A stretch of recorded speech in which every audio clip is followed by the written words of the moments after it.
All right. So tell me about your early years. Well, actually, I've only been performing for this past April 27th was 5 years, so I still consider these kind of the early days.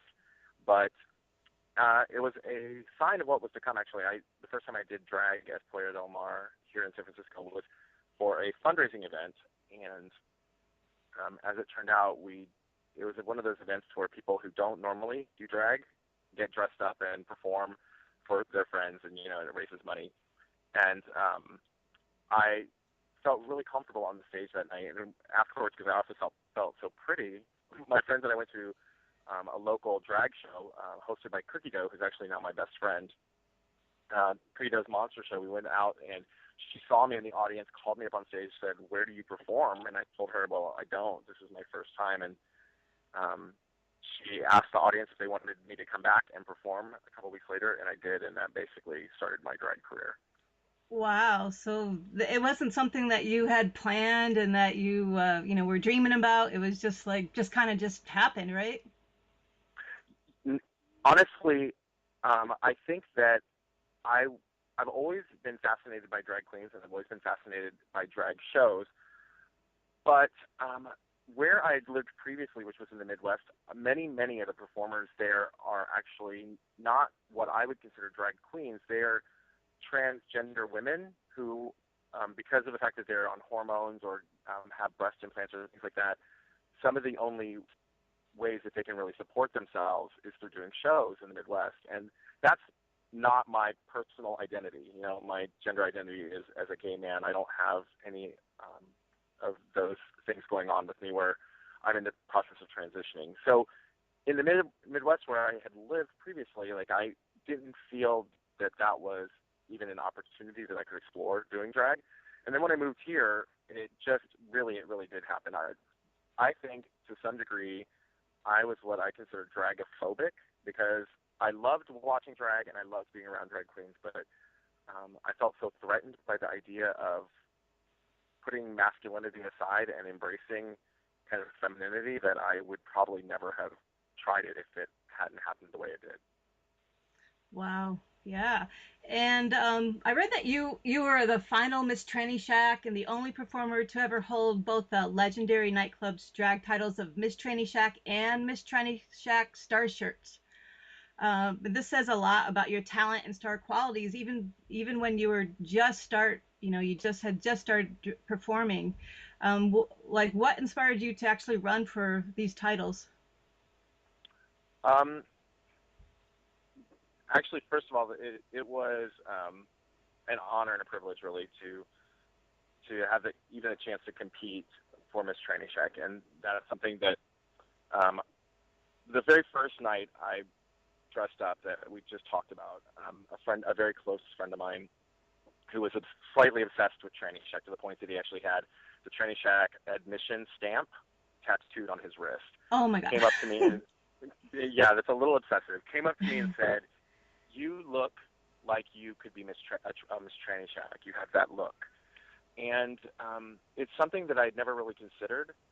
And but once he said that, it kind of inspired me to find out more about the nightclub, to start attending the club, and um, yeah, I think that that is really what pushed me early on. And then I'm a, I'm a competitive individual, and I like to push myself, and I like to grow and find ways to make myself feel challenged.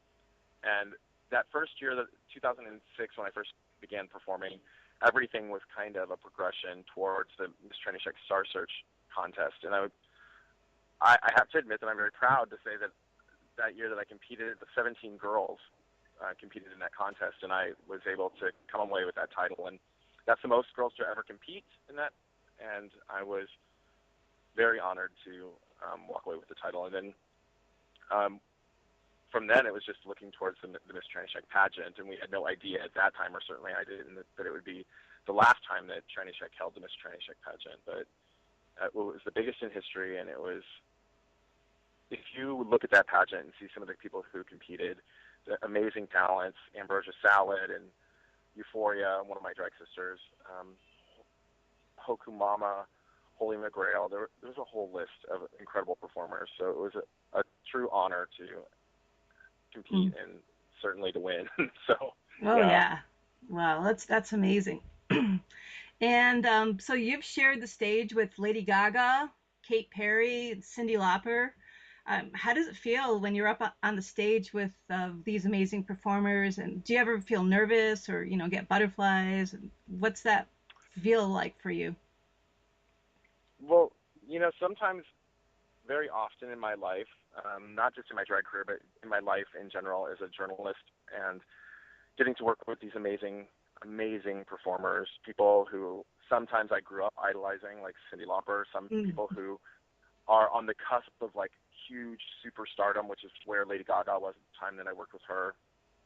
Um, there are moments when I think to myself, like, how did this happen? How did this happen? How did I go from being this little gay kid who grew up, in all honesty, living in like, a rundown trailer in Texas, to being on stage with these people that have changed my life and people who will change other people's lives. And, there's tremendous amount of gratitude that comes from getting to experience that. It's extremely surreal. And in the moment when it's happening, you're just caught up in the excitement, or I'm just caught up in the excitement of it. But when I sit down and think about it afterwards, it's like Mm. I was just on stage with freaking Cyndi Lauper, I or know. Cyndi Lauper, my God, I love Cyndi, right? Mm. it, um, it's something that almost a day doesn't go by where I don't recognize how incredible the life I've been given is, and that I'm not grateful for it. Yeah. Whenever I see or hear or read from you, you're always being appreciative. Like that's one thing I really admire about you. You really know what an honor it is to be doing what you're doing. I really appreciate that about you.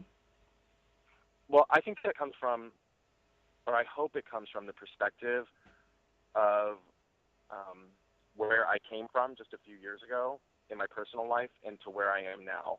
Because life has not always been amazing for me, and life hasn't always been incredible. I think that you probably know, like, a big part of my personal story is I struggled um, through a really difficult period of my life where I was a daily crystal meth addict. And so coming from that, which was a really dark period of my life, and a really traumatic experience to go through, to this incredible, amazing life where it's filled with celebrities and all of these things that other people think are incredible, but like just for me, like, not owing some drug dealer somewhere money or whatever, like that is pretty Mm. amazing too. So when you can look at that life and say, if I were still doing those things, there's no way in hell I could be on stage with Katy Perry performing at the YouTube Awards for 7 million people around the world. Mm-hmm. Or, like, it's just Right. not possible. So